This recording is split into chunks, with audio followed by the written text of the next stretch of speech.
udah aman semuanya, udah aman.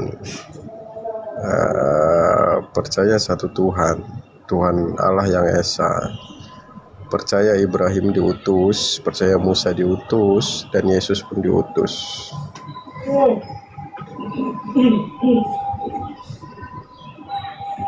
Ya sudah aman sih, nggak ada masalah sebenarnya. Udah siapkan KTP-nya bang, kita syahadat open camp bisa nggak bang? Enggak, sedikit ya. Pemasangan cincin di jantung bang. Karena gara-gara saya lah jantungnya dipasang cincin. Ibu saya. Ya, dipasang ring ya, ring. Gara-gara saya bang. Saya memutuskan masuk Islam, dia shock kan. Dia terkejut. Ya saya mengingatnya aja sedih gitu. Ya. Tapi mau tidak mau saya laksanakan. Karena saya tidak tahu besok saya hidup atau tidak. Seperti perumpamaan yang saya berikan tadi bang, saudaraku. Ya, Fir'aun itu baru sadar dan baru mengakui Allah itu esa ketika nafas itu ditenggorokan. Tetapi itu adalah suatu keterlambatan. Fir'aun itu aja masih mengetahui nafasnya ditenggorokan baru mengakui. Tidak diterima pertaubatannya. Bagaimana kita ini yang tidak tahu besok hidup atau tidak. 5 menit kemudian hidup atau tidak. Kita tidak tahu. Saya mengalami, abang masih stroke. Saya mengalami gara-gara saya. Mungkin stroke. Orang tua abang mohon izin tanpa mengurangi rasa hormat, mungkin karena penyakit lain, bukan gara-gara abang didengar mualaf.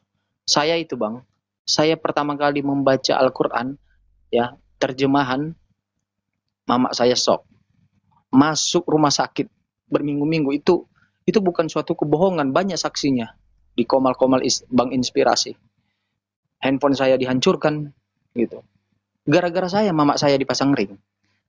Karena rasa terkejutnya kata dokter, ya naik darah tingginya pikirannya, ya jantung tidak berfungsi dengan baik, mau tidak mau daripada pembuluh darah pecah, ya dipasang gara-gara saya. Makanya bencinya keluarga saya dengan saya seperti hal demikian, saya diusir, saya lepas dari tunangan saya, bla bla panjang lah, ya gara-gara saya.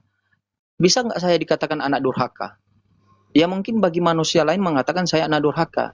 Ini semoga menjadi inspirasi ya bagi abang. Sebagai perbandingan di pikiran abang renungan. Mungkin kata orang lain yang orang Kristen, ya kau itu adalah anak durhaka. Tapi bagi Allah, saya itu tidak durhaka. Karena yang menjamin kematian dan hidupnya orang tua saya itu bukan orang lain, tetapi Allah. Yang menjamin surganya saya itu adalah Allah. Saudaraku. Maka saya putuskan walaupun itu resikonya.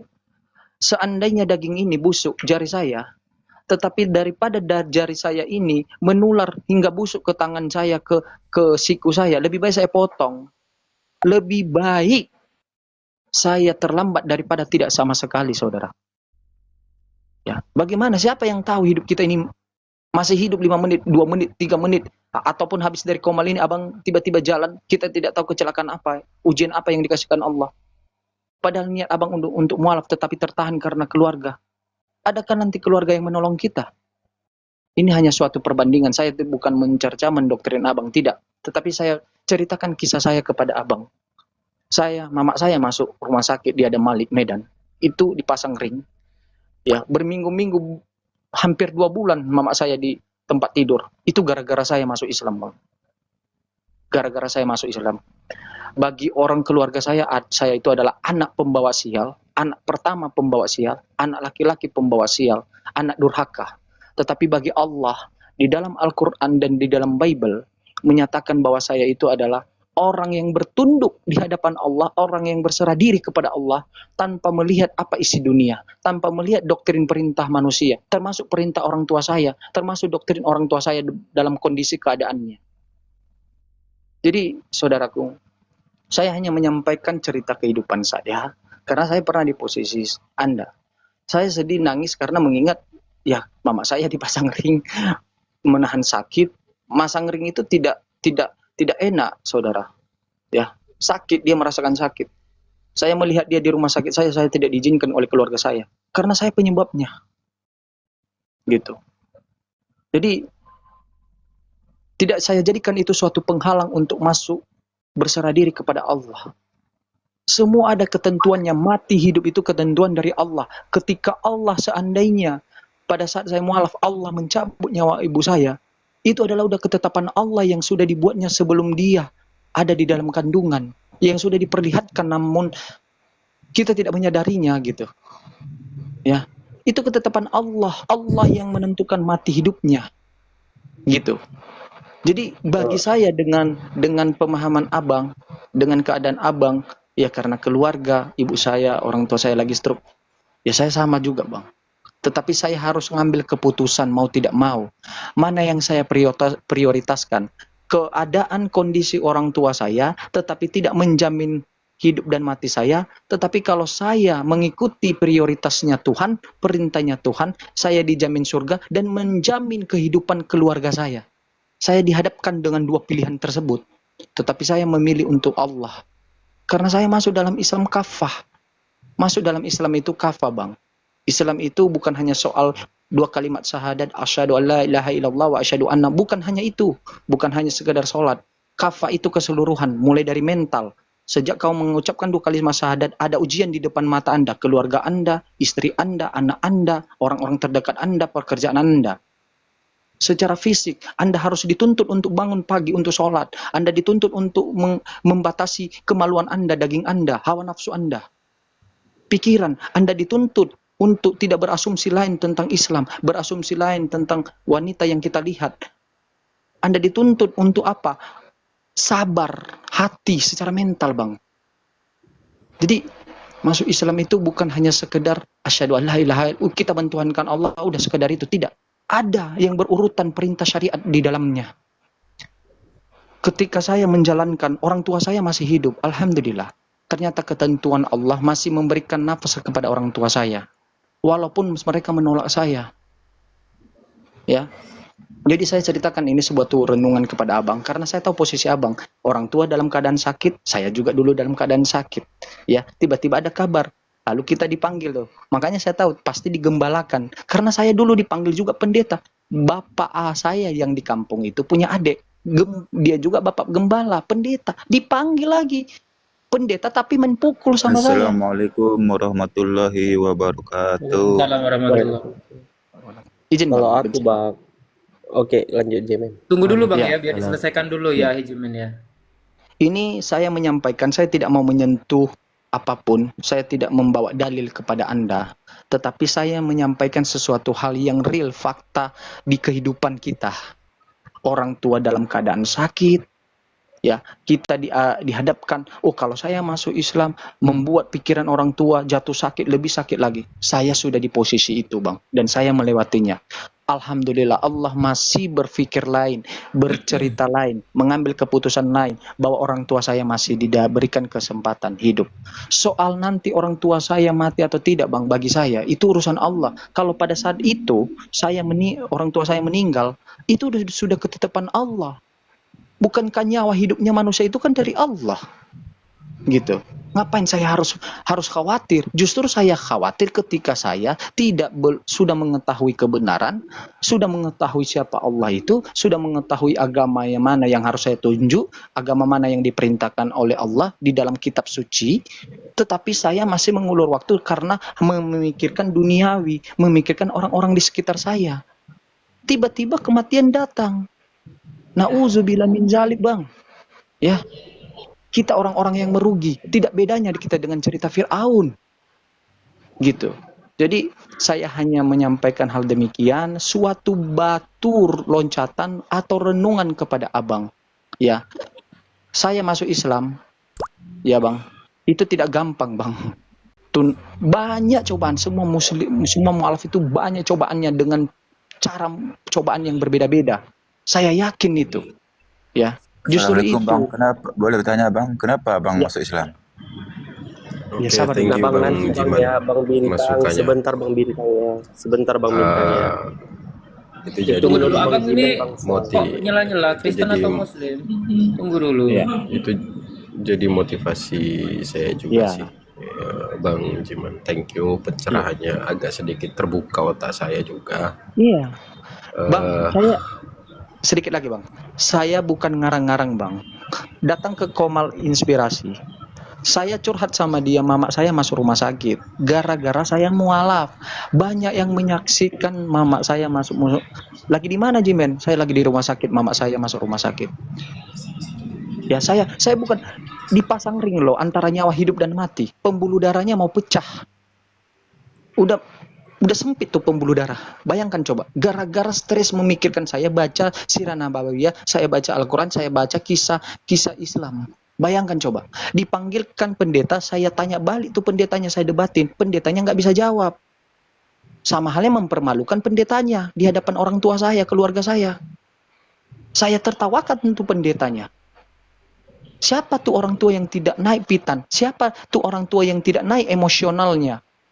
Ya gitu. Jadi saya ngerti Bang, hanya saja saya hanya mengingatkan, saya pernah di posisi itu, alhamdulillah Allah memberikan saya kekuatan, memberikan ketabahan, saya melewatinya. Tetapi saya tidak tahu cerita seperti apa kepada Abang. Tetapi satu yang pasti, ketika Abang seandainya masuk Islam, Allah memanggil orang tua atau dengan cobaan yang lain diberikan, satu yang Abang harus tahu, Allah sedang menguji keislaman Abang.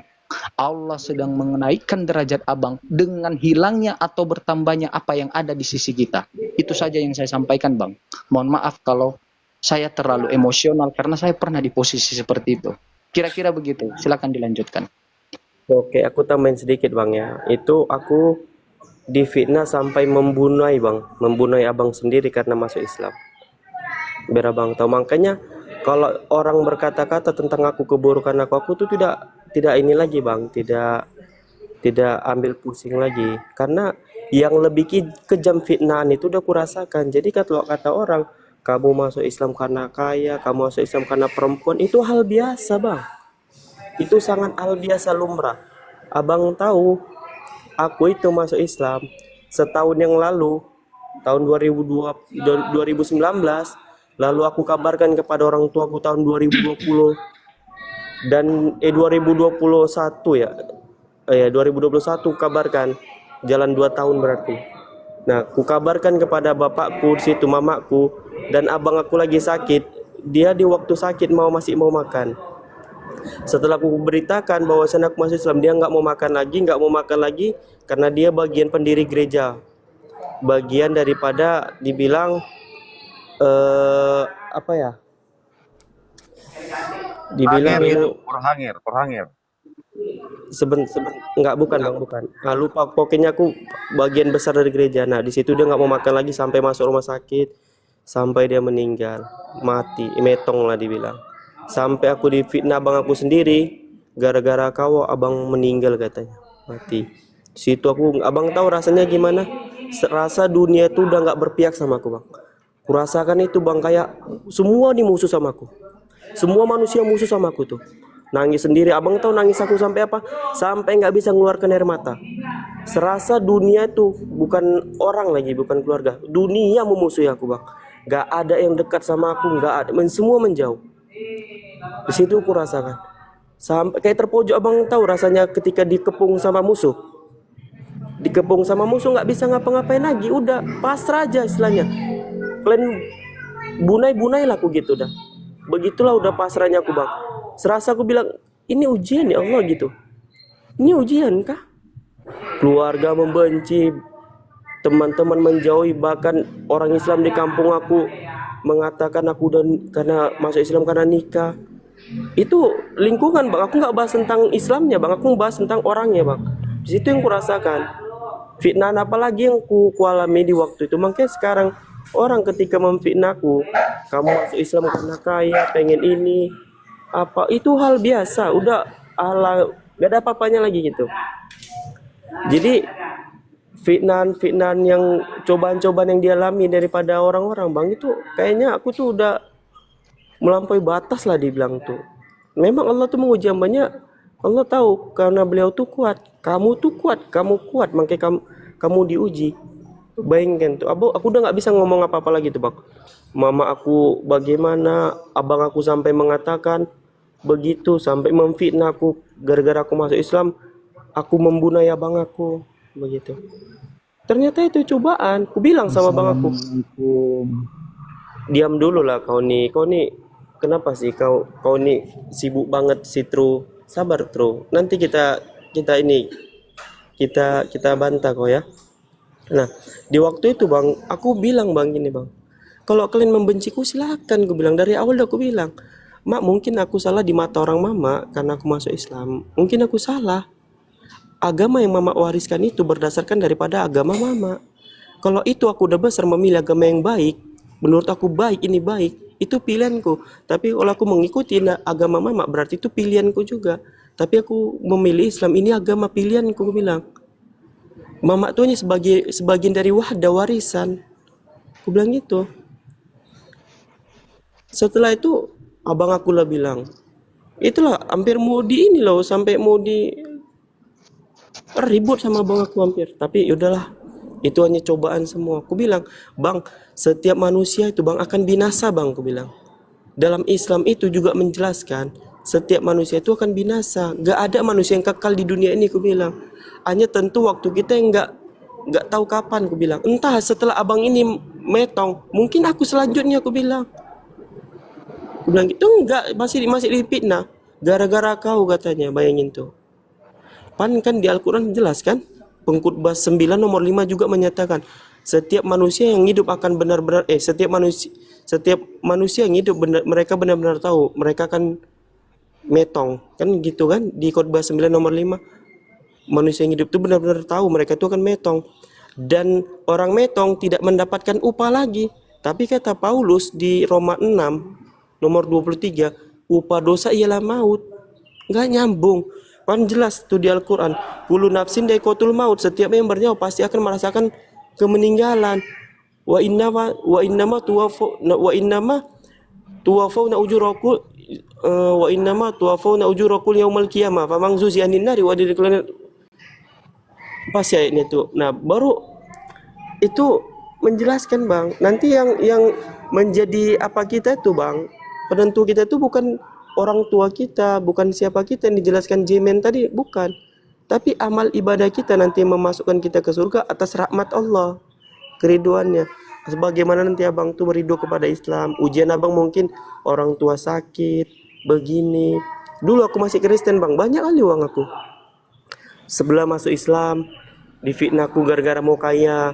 Sementara ketika aku mau masuk Islam, aku jual motor. Dibilang aku karena pengen mau nikah, sampai sekarang belum menikah. Dibilang apa lagi aku? Sampai dituduh aku lagi difitnah, teroris katanya. Oh semua Bang. Yang paling sakitnya abang sendiri yang menyatakan abang aku sendiri yang menyatakan aku itu pembunuh abang aku sendiri.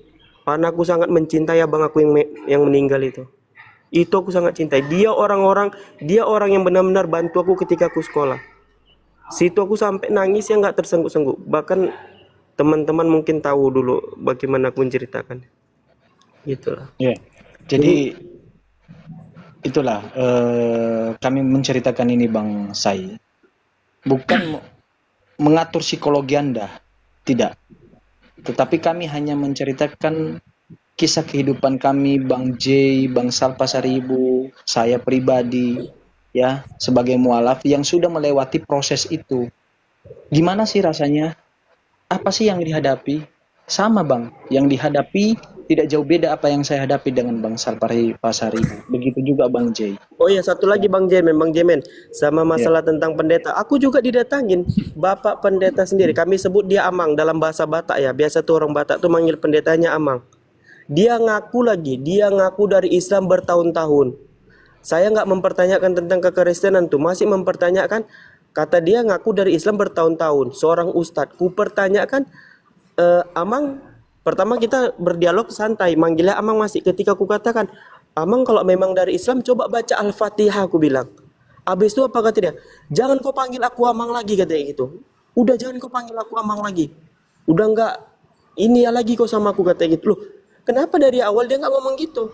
Kenapa setelah aku panggil, ku suruh dia membaca Al-Fatihah, dia mengatakan jangan panggil Amang lagi. Amang itu artinya bapak.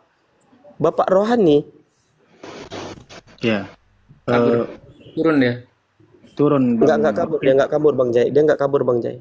turun dia. Dia kemarin Yang emang jelas, gitu, nggak aku kabar. tarik dulu ya, aku undang dulu ya. Yang jelas Iya. apa yang sudah disampaikan oleh Ahi Jimen dan semoga menjadi Ya, ya menjadi apa ya landasan agar dia agar cepat kayak gitu loh. Karena kalau memang namanya mualaf, terutama saya juga yang sekarang notabene saya cuma sedih. Ahijimen tuh sedih juga sebenarnya. Kenapa? Karena kita udah mualaf, kita juga tidak mau ya dilahirkan menjadi seorang dari yang Kristen kayak gitu kan. Cuman akan sangat merugi dan sangat sangat salah kalau kita itu mati dalam keadaan kafir. Ah itu dia. Kenapa? Karena kita udah dikasih otak, udah dikasih chip oleh yang maha kuasa agar kita itu bisa berpikir. Mau cari baju aja nggak mungkin kita pakai baju cewek ya kan, mau apalagi ini untuk Tuhan gitu ya, hidup kekal gitu ya. Jadi kita nggak mungkin lah salah kalau menceritakan tentang kayak Ahi Jimen terus Ahi Salo tadi. Sama saya pun begitu, bahkan ibu saya itu marah-marah di Komal. Itu saya rasa hampir semuanya tahu lah, semuanya dibully sampai hari ini. Ibu saya masih sakit dan kebetulan nggak bisa jalan kalau tidak menggunakan tongkat gitu ya, dan itu saya sedih sekali. Cuman memang doktrinnya kan kuat kali ya. Jadi untuk lepas dari doktrin ajaran Trinitas itu memang susah gitu ya. Itu tadi sesuai dengan yang dibuatkan oleh Yesus itu sendiri. Waspadalah, camkanlah jika engkau percaya engkau akan disesatkan. Nah itu tadi. Jadi saya rasa kita doakan bareng-bareng ya kawan-kawan. Semoga saudara kita tadi namanya siapa ya? Said. Namanya Bang Niko ya. bukan nama aslinya itu bukan Bang, itu nama akun kedua dia. Akun dia pertama ditombak Oh, iya. sama Oten. Enggak, siapa nama Nama asli? akun Saya kenalnya Nama Bang akun Niko. Bang Namanya Niko ya. dia Oh, Niko, Bang Niko. Iya. Niko, Niko, Oh, Niko, semoga Niko. Bang Niko kita doakan agar Bang Niko itu cepat mendapatkan hidayah dan juga cepat dicepatkan gitu kan, disehatkan badannya dan cepat Amin, amin. mengikuti kita. Amin amin ya Rabbil alamin. Jadi kita doakan semoga ya kawan-kawan ya. Ya, kita doakan aja ya. Oke. Ya. Lagian Mudah-mudahan ya Allah memberikan pencerahan di dalam pikiran dia dan hati dia untuk menerima Islam dengan segera. Jadi kita ya sama seperti yang tadi. Kita sebenarnya untuk mu'alaf itu sebenarnya kita itu kembali kepada fitrah kita. Karena di dalam Al-Quran mungkin Ustaz Miftah lebih paham menjelaskan, tapi aku coba menjelaskan. Kita ini pada awalnya sudah syahadat dulunya di alam ruh. Nah, jadi saat kita sudah disyahadatkan sama Allah, nah kita mengakui bahwa Allah itulah pencipta alam semesta. Saat kita berada di alam ruh, maka syahadat itu sebenarnya untuk diulang kembali sekarang ini. Saat kita kembali kepada fitrah kita, kita ditentukan dengan takdir Allah, lauh mahfuz yang sudah tertulis. Yang memilih kepada ibu yang mana kita, bukan kita yang memilih. Kita dilahirkan dari ibu yang kafir atau ibu yang soleh.